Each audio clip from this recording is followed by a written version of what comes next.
sejam muito bem-vindos ao Justiça em Voz Alta. Eu sou a Ana Clara, apresentadora, e no episódio de hoje falaremos sobre as dificuldades do acesso à justiça no estado do Amazonas.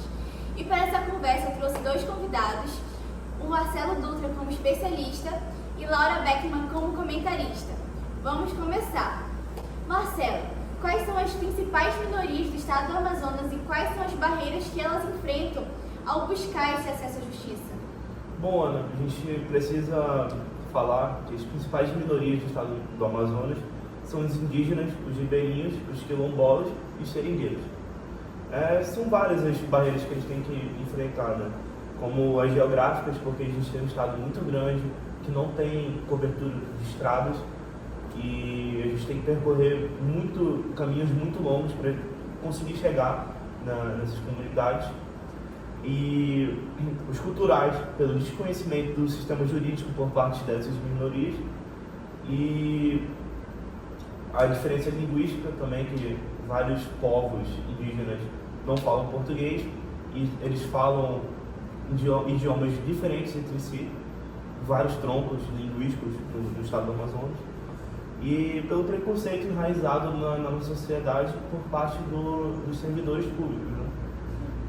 E também a gente pode citar as dificuldades financeiras, porque essas minorias são marginalizadas e eles não têm acesso ao mercado de trabalho, então posteriormente tem dificuldades financeiras.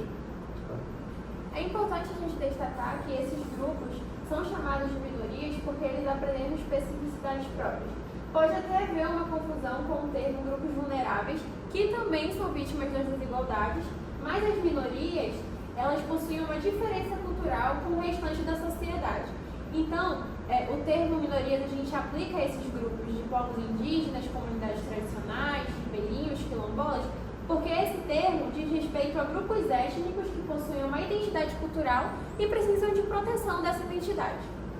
Sabemos que esse acesso à justiça é uma dificuldade atemporal e existem muitos pensadores que falam sobre isso, como Hannah Arendt e Axel Honneth, que têm reflexões sobre esse conteúdo e sobre essa exclusão política, né?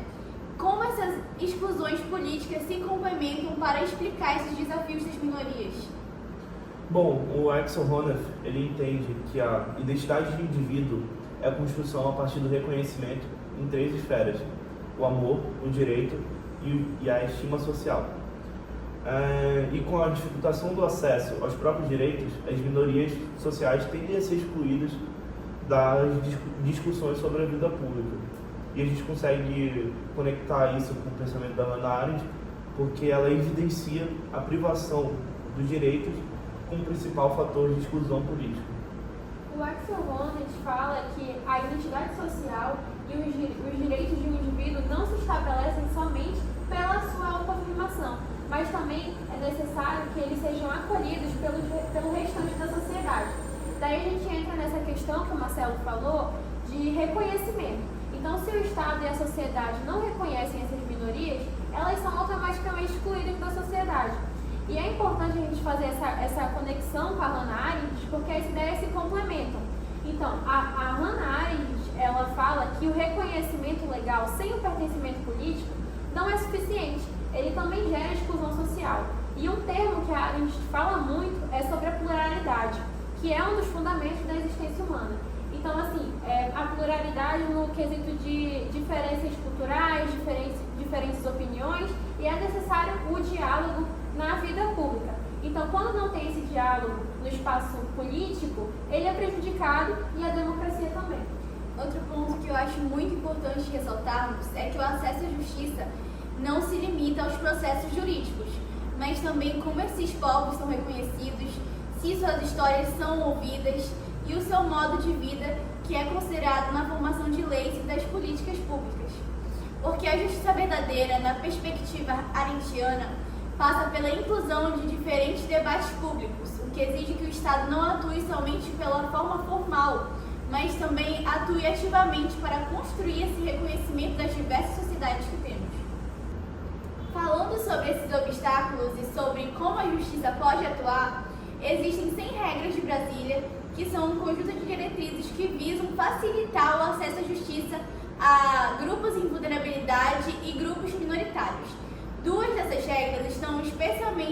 direcionadas ao estado do Amazonas e a sua dificuldade, que é a 31, que fala sobre a gratuidade do acesso à justiça, e a 32, que fala sobre o direito a intérpretes linguísticos dos diversos dialetos que temos.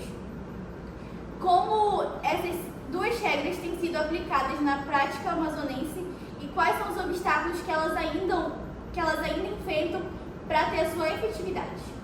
Bom, a regra 31 ela é aplicada pela Defensoria Pública do Estado, que oferece serviços jurídicos sem custo algum aos grupos minoritários. E a gente também pode citar o programa Defensoria em Todos os Cantos, que visa atender as populações de regiões remotas do estado do Amazonas, através de barcos e de carretas, né? Porque a gente não tem uma malha rodoviária muito grande, como eu disse anteriormente, e o principal meio de transporte são os barcos, ainda para chegar nessas comunidades. Já a regra 32, ela é executada pelo Tribunal de Justiça do Amazonas, que criou um banco de profissionais linguistas e peritos antropológicos para atuar nos processos nas comarcas do interior. Então, sobre essa regra 32, um obstáculo muito grande, né, sobre esse direito ao intérprete é o fato de haver muitas línguas e dialetos aqui na região amazônica. Então, formar profissionais que conheçam todas essas línguas é muito difícil. E além de conhecer essas línguas, também é preciso conhecer os costumes, as tradições dessas comunidades, que são diversas, e também os rituais e a hierarquia, né? Porque cada comunidade tem características diferentes. Eu acho também como uma dificuldade que não existem somente dialetos reconhecidos, ainda existem dialetos que não são catalogados, então isso complica ainda mais essas comunidades o acesso à justiça. E falando sobre essa dificuldade, existem muitos relatos, né, que ilustram essas dificuldades, e você poderia dizer algum deles? Bom, a gente pode citar como exemplo principal a seca que afetou o nosso estado em 2023 e 2024, que com o isolamento e a impossibilidade de locomoção entre as regiões, afetou o acesso a serviços essenciais, como os judiciários, evidenciando o despreparo do nosso estado e a ineficiência frente às mudanças climáticas nas populações minoritárias. Além disso, a gente pode citar também a chacina do Rio Abacaxis, que ocorreu em 2020 em Nova Olinda do Norte, na qual inúmeros indígenas e ribeirinhos sofreram abusos e coerções por parte de policiais que acarretaram em mortes e desaparecimentos. As vítimas em questão, elas não possuíam conhecimento jurídico para entender o objetivo da ação policial, que só foi terminar a investigação agora em 2025. Sobre essa questão que o Marcelo falou do isolamento e das barreiras geográficas, é realmente uma questão muito complicada, porque eu estava vendo no site do Tribunal de Justiça do Estado do Amazonas que tem duas comunidades, a de Itapeuá e a de Boca do Una, que residem cerca de 97 quilômetros do único fórum de justiça da região. Então, para chegarem até esses serviços judiciais, eles precisam se locomover por cerca de 8 a 11 horas de barco, dependendo também de como estão os rios daquela região. E quando os aplicadores de justiça vão até essas comunidades, também tem ali vários obstáculos, porque muitas das vezes eles têm que pernoitar no local, porque eles não podem voltar no mesmo dia, né?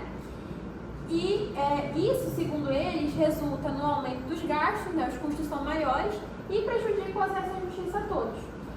Então, é necessário que o Estado encontre urgentemente meios de promover o acesso à justiça a essas minorias amazonas, porque a Amazônia Legal é responsável por cerca de 47% dos mais de 2 mil conflitos no campo registrados no Brasil em 2023. Então, isso evidencia como é urgente que se façam políticas que promovam o acesso à justiça para essas minorias. Sabemos que o Estado tem ciência dessa dificuldade, porque já foram feitas soluções que foram implementadas como o Programa de Justiça Itinerante e os investimentos da conectividade digital. E, ao seu ponto de vista, quais desses investimentos são mais promissores para reduzir essas barreiras? Bom, na minha opinião, a solução mais eficaz para a gente conseguir diminuir essas barreiras é a cooperação interinstitucional entre o Poder Judiciário e as outras instituições do Estado, que a gente consegue reunir uma maior quantia de recursos para poder ajudar as minorias e também facilita o trâmite processual. E a gente pode citar os programas Justiça Itinerante, como você citou, que é feito pelo Tribunal de Justiça do Amazonas, que promove mutirões de serviços em comunidades de difícil acesso. A gente pode citar também o Escritório Social Flutuante, Fluvial, que é feito pelo TJ também, que presta os atendimentos de assistência social, orientação jurídica, entre outras atividades voltadas às minorias, a essas comunidades remotas. E a gente pode citar também, por último, o projeto Famílias, Justiça e Cidadania Plena no interior do Amazonas, que realiza atividades de análise processual e realização de audiências de conciliação, entre outros serviços jurídicos essenciais. Outro caminho possível também, Ana, é melhorar a infraestrutura digital. A gente sabe que tem um crescente uso de celulares e da internet nos dias de hoje, mas nem todas as áreas possuem uma conexão boa. Muitas das vezes, nessas áreas mais afastadas, a conexão ainda é muito limitada. Então, eu acho que é um bom caminho para o Estado investir seria na infraestrutura digital para poder conectar diferentes áreas e permitir o acesso à justiça dessas comunidades, né, com fóruns, outros estabelecimentos de justiça. Então, gente, a gente conclui aqui que a questão crucial, né, para resolver o problema do acesso à justiça em comunidades mais afastadas aqui da capital, na região amazônica, não é apenas a formulação de leis, mas sim melhorar a aplicação dessas leis, fazer com que as leis façam entender e respeitem a quem elas devem proteger, né, que é o povo como um todo. É isso, gente. Muito obrigada a todos que nos assistiram e aos nossos queridos convidados que vieram nos ajudar nessa conversa tão rica. E nos vemos no próximo episódio de Justiça em Voz Alta. Muito obrigada, gente. Tchau.